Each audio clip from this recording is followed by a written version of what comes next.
that was around the 800 range. I was trying to get a little lower. I just want to make sure I didn't go jump into you guys and my two airplanes over here. But basically, could y'all smell the castor oil? Did it come around? Okay, good. So I tell you, does anybody have any questions about this one? And everybody heard the brant brant? You were talking about that.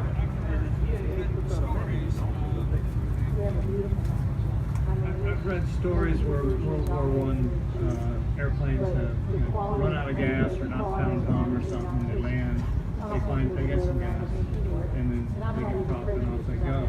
If you didn't find with the oil first, would that not start? If somebody had to go, they had to have somebody come. These you would have to. And even we're going to run the Mercedes next, and you'll see this takes somebody to get it running too. You know, so you'd have to have somebody there to help you get it started. They didn't have starter. Well, they have what they call Armstrong starters. Somebody else had a question over here? Yes, sir. The exhaust right here. This is where the exhaust valves open as it spins around.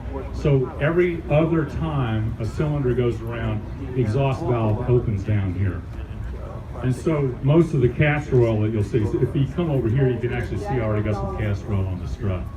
And one of the things that's very interesting in this, the pilot's got to be aware of, is when you shut that switch off and you don't touch the throttle controls over here, you're still pumping fuel into the engine, and the castor oil is always going through.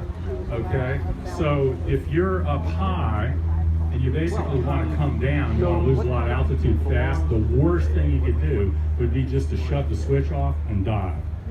Because what's happening is you're still pumping fuel into the engine. So you got a potential fire hazard, but you're also, the spark plugs aren't firing, and you're fouling the plugs with castor oil.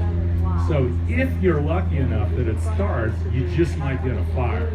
Okay, so what you're up high, what you would do is you would just leave the air lever where it was and just shut the fuel off. Okay, it would shut the fuel off and the engine would just quit and it would glide down.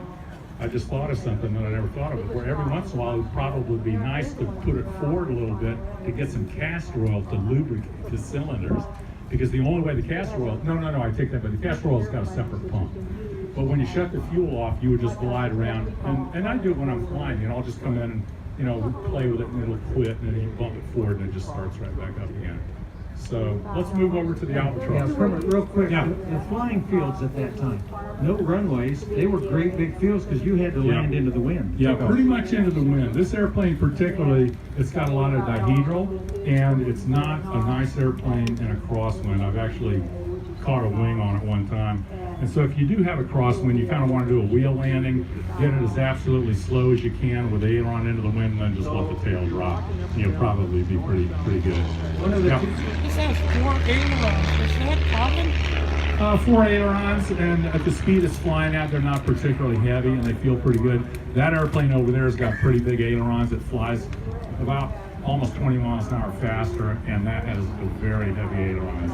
But this was the first version, and once they realized they were so heavy, they put some aerodynamic balances on them, like the Fokker's got. So, Kermit, if you were fighting in this airplane, you're going to have it flat out. The pilot's going to just turn it on and just go, right? yeah, depending on what he's trying to do, he may want to wipe the throttle off and let the guy go by him too. I don't know what you have got whatever's happening at the time. But he's a very busy guy. Very busy guy. So this.